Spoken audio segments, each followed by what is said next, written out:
Hello students, welcome to my channel. आज हम class 5th की हिंदी में पाठ 15 बादल की कहानी बादल की जुबानी को पढ़ेंगे। ठीक है, तो ये कहानी बादल की आत्मकथा है। ठीक है, और इस कहानी का उद्देश्य हमें प्रकृति के हर रूप के प्रति लगाव और संवेदनशीलता पैदा करना है। ठीक है, तो आइए देखते हैं इस कहानी में बादल क्या कहना चाह रहे हैं। पर्वत, नदी, सागर, बादल सभी हमारे जीवन को प्रभावित करते हैं। आपको पता ही है, पर्वत, नदी, सागर, बादल, ठीक है, ये सारे जो है हमारे जीवन को बहुत ज्यादा प्रभावित करते हैं। इन सभी से पर्यावरण का निर्माण होता है। जितनी गहरी मित्रता हम इनसे रखेंगे, ये उतने ही लाभकारी बने रहेंगे। प्रस्तुत पाठ में बादल की आत्म परिचय है। बादलों के बारे में जानकारी रोचक भी है और उपयोगी भी। यह पाठ आपको और अधिक जिज्ञासु बनाएगा। ठीक है, ये पाठ जो है आपको बादलों के बारे में, प्रकृति के बारे में और ज्यादा कुछ जानने की इच्छा पैदा करेगा। जानकारी देने के साथ साथ प्रकृति के हर रूप के प्रति लगाव और संवेदनशीलता पैदा करना भी इस पाठ का उद्देश्य है। ठीक है, ये हमने पहले ही बताया था कि इस पाठ का उद्देश्य हमें प्रकृति के प्रति लगाव और जागरूकता पैदा करना सिखाता है। तो चलिए देखते हैं प्रस्तुत पाठ में बादल अपने बारे में क्या बताना चाहते हैं। मैं हूँ बादल। बादल कहता है कि मैं हूँ एक बादल। जब तुम्हारी धरती गर्मी से तप रही होती है, तब तुम सब मुझे याद करते हो। जब काफी गर्मी पड़ती है तो हमारी धरती जो है तप रही होती है, तो हम सब क्या चाहते हैं, हम सब चाहते हैं ना कि जल्दी से बादल आ जाए और बारिश हो जाए। किसानों के लिए तो मैं वरुण देवता का दूत हूँ, और किसानों के लिए मैं वरुण देवता में जो जल के देवता होते हैं, ठीक है, तो उनके दूत कहा गया है बादल को।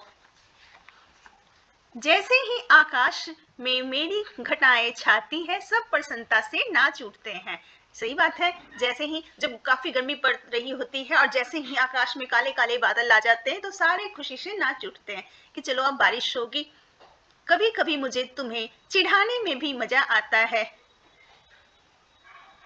कई बार क्या होता है कि काले काले बादल तो आते हैं, लेकिन बिना बारिश किए ही वो आगे बढ़ जाते हैं। तो बादल यहाँ पे मजा ले रहा है कि बोल रहा है कि कभी कभी मुझे आप लोगों को चिढ़ाने में भी काफी मजा आता है। अपनी सहेली हवा के साथ मिलकर मैं बिना बरसे ही दूर भाग जाता हूँ और तुम ताकते रह जाते हो।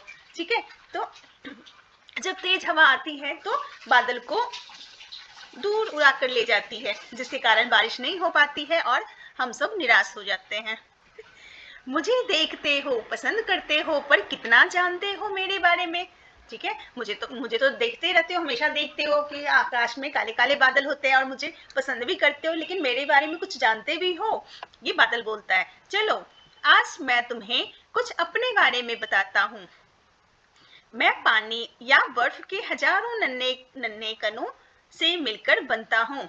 तो बादल कैसे बनते हैं? पानी या बर्फ के हजारों छोटे छोटे कणों को मिलाकर बादल बनते हैं। ये नन्हे कण इतने हल्के होते हैं कि हवा में आसानी से उड़ने लगते हैं। अब प्रश्न उठेगा कि ये कण आते कहाँ से हैं? ठीक है, ये छोटे छोटे जो कण होते हैं वो आते कहाँ से हैं आखिर? ऐसा तब होता है जब गर्म हवा भाप के रूप में ऊपर उठती है। यही भाप बहुत ऊंचाई पर पहुंचकर ठंडी हो जाती है। जो भी गर्म हवा होती है, ये गर्म हवा क्या होती है, वो पानी को भाप बना देती है ना। तो भाप के रूप में वो ऊपर उठती है। यही भाप बहुत ऊंचाई पर पहुंचकर जब ठंडी हो जाती है, और ठंडी होने के बाद वो भारी हो जाती है, और तब वर्षा के रूप में बरस पड़ती है। इस वर्षा को मेरी मृत्यु कह सकते हो, या दूसरा जीवन भी। तो जब काले काले बादल से जब बारिश होना शुरू होती है तो बादल खत्म हो जाता है, तो इसलिए बादल यहाँ पे अपनी मृत्यु के बारे में बोल रहा है। मेरे बनने और आकार प्रकार और का वैज्ञानिकों ने गहन अध्ययन किया है। ठीक है, बादल के जो होते हैं कोई भी उसका आकार नहीं होता है। ठीक है, इसके लिए साइंटिस्ट ने काफी अध्ययन किया है।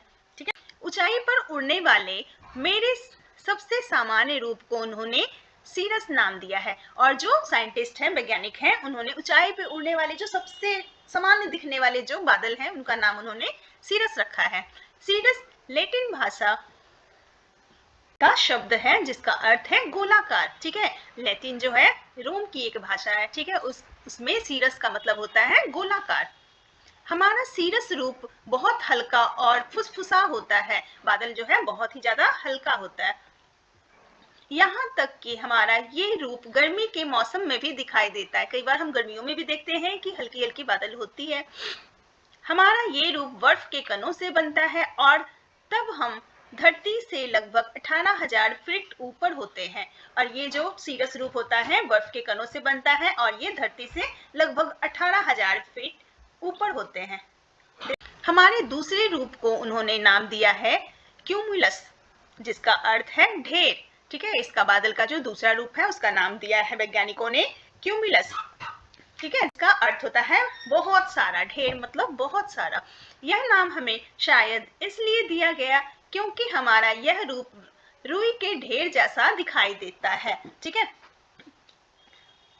बादल जब रुई के ढेर के जैसा दिखाई देता है तो उसका नाम वैज्ञानिकों ने क्यूमुलस रखा। यदि तुम कभी हवाई यात्रा करो तो तुम हमें अपने बिल्कुल नीचे देख सकते हो। जब भी हम हवाई जहाज की यात्रा करते हैं तो देखते हैं कि बादल हमारे नीचे नीचे चलता होता है। हम तुम्हारी धरती से लगभग 6,000 फीट ऊपर होते हैं। ठीक है, बादल कहाँ होते हैं? धरती से 6,000 फीट ऊपर होते हैं।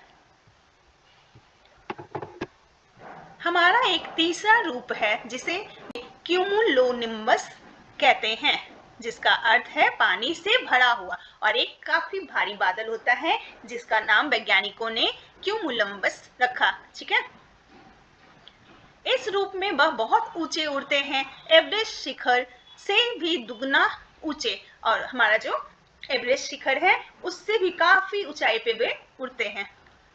तब हम एक उड़ता हुआ सागर होते हैं, और जो काफी पानी से भरा हुआ बादल होता है इसलिए उसे उड़ता हुआ बादल ने अपने आप को उड़ता हुआ सागर कहा है। इस रूप में अक्सर हम आधा करोड़ टन से भी ज्यादा पानी होता है। इस रूप में बादल के पास काफी सारा पानी होता है, लगभग आधा करोड़ टन।